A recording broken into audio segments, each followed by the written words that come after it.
And welcome to Vibra fashions. இன்னைக்கு நம்ம பண்ண போற ப்ளூஸ் டிசைனுக்கு தேவையான ஐட்டம் பார்த்தீங்கன்னா ஒரு திலகம் கிளிப் ஸ்டோன், கிளாஸ் பீட்ல மீடியம் சின்ன சைஸும், சுகர் பீட்ல 4mm பீட் வந்து எடுத்துருக்கேன்.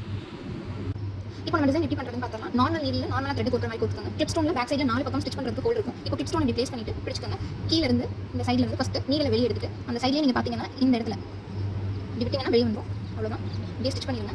ஸ்டிச் பண்ணிவிட்டு திருப்பி அது கிரிப்பாக இருக்கணும் இல்லையா, அதே இடத்துல கீழே விட்டு எடுத்துட்டிங்கன்னா அந்த இடத்துல ஸ்டிச்சஸ் பண்ணிடும். திருப்பி இந்த இடத்துல கீழே இருந்து நீடில் வெளியே எடுத்து கிளிப் ஸ்டோனோட இந்த சைடில் விட்டிங்கன்னா இந்த சைடில் வந்துடும்.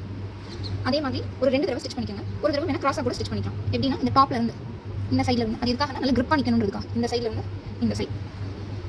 இப்போ உங்களுக்கு எந்த ஷேப்பும் ஆகாது, டைட்டாக அப்படியே இருக்கும்.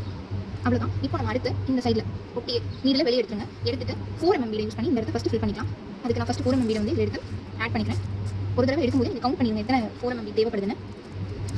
இப்போ 4mm பீட் கரெக்டாக இந்த எழுதும் ஷேப்புக்கு 11 தேவைப்படுது. நீங்கள் இதே மாதிரி எடுத்துட்டு ஸ்டிச் பண்ண வேணாம். ஃபஸ்ட்டு ஜஸ்ட் போட்டுக்கோங்க. போட்டுட்டு இதில் ஒருவேளை உங்களுக்கு எக்ஸ்ட்ரா தேவைப்பட்டால் நீங்கள் ஆட் பண்ணிக்கலாம். இப்போ அப்படியே நீங்கள் ஃபஸ்ட்டு ஆட் பண்ண பீடில் இந்த இடத்துல இன்சர்ட் பண்ணி வெளியே எடுத்துருங்க. இந்த மாதிரி அது அந்த இடத்துல செட்டில் ஆகிடும். அதுக்கப்புறமா நம்ம ஒவ்வொரு இடத்துலையும் ஸ்டிச்சஸ் போட்டுக்கலாம். அப்படி அடுத்து இந்த இடத்துல இதே மாதிரி சுற்றி ஃபுல்லாக ஸ்டிச்சஸ் போட்டுக்கோங்க. அப்போ மூவ் ஆகாது. நம்மளுக்கு மூவ் ஆகும் ஒரு கன்ஃபியூஷன் எதுவும் இருக்கும், அது ஆகாது. இந்த மாதிரி இதே மாதிரி சுற்றி எல்லா இடத்துலையும் இந்த ஸ்டிச்சஸை கம்ப்ளீட் பண்ணிட்டு உங்களுக்கு காட்டுறேன். ஆஃப்டர் ஸ்டிச்சிங் இந்த மாதிரி இருக்கும். இப்போ நீடில் வந்து இந்த சென்டரில் வந்து கொஞ்சம் தள்ளி லெஃப்ட் சைடில் இந்த மாதிரி இந்த இடத்துல நம்ம இப்போ நீடில் வெளியே எடுத்துக்கலாம். எடுத்துட்டு கிளாஸ் டியூப் பீட் இருக்குல்லையா, அது கொஞ்சம் ஆட் பண்ணிக்கலாம். இப்போ ஜஸ்ட் நம்ம வெளியே எடுத்த நூலில் டியூப் பீட் வந்து ஆட் பண்ணியிருக்கோம். 18 நம்பர்ஸ். இந்த நம்பர் மட்டும் நீங்கள் ஞாபகம் வச்சுக்கோங்க. இப்போ நம்ம எந்த இடத்துல எடுத்தோமோ அதே இடத்துல திருப்பி நீடில் இன்சர்ட் பண்ணுறோம். இன்சர்ட் பண்ணிட்டு லூஸாக விடாதீங்க, அப்படியே டைட்டாக எடுத்துருங்க.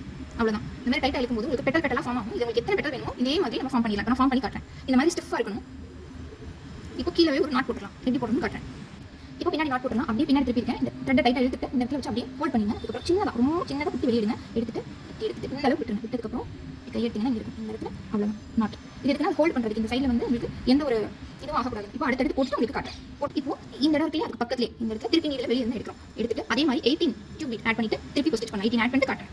இப்போ அதே மாதிரி 18 ஆட் பண்ணியாச்சு. இப்போ சேம் அதே இடத்துல பக்கத்துலேயே குத்திட்டு வெளியே எடுத்தோம்னு வச்சுக்கோங்க. இந்த மாதிரி ஸ்டிஃப் பண்ணிக்கும். இதே மாதிரி எதுக்காக கவுண்டிங் விட்டு வேணும்னு சொன்னா உங்களுக்கு இந்த லீஃப் ஃபார்ம் ஆகுது இல்லையா, இது ஒரே சைஸில் வரும். டிஃபரன்சியேஷன் இருக்காது. இப்போ பின்னாடி நாட் போட்டுறேன். இப்போ நெக்ஸ்ட் பெட்டல் எடுத்தாச்சு.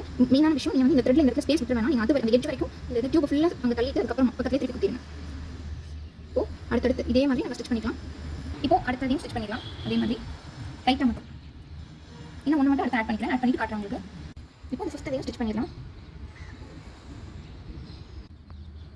இப்போ நம்ம டிசைன் கம்ப்ளீட் பண்ணியாச்சு. அவ்வளோதான். இப்படி ஃப்ளோட்டிங் விட்டாலும் அப்படி விட்டுலாம். இல்லை உங்களுக்கு ஸ்டிச்சஸ் பண்ணணும் இந்த இடத்துல மட்டும் ஒவ்வொரு ஸ்டிச்சஸ் மட்டும் போட்டுட்டீங்கன்னா அப்படியே ஃப்ளார் மாதிரி இருக்கும். இந்த ப்ளாக் உங்களுக்கு பிடிச்சிருந்தா லைக் ஷேர் சப்ஸ்கிரைப் பண்ணுங்கள். தேங்க்ஸ் ஃபார் வாட்சிங்.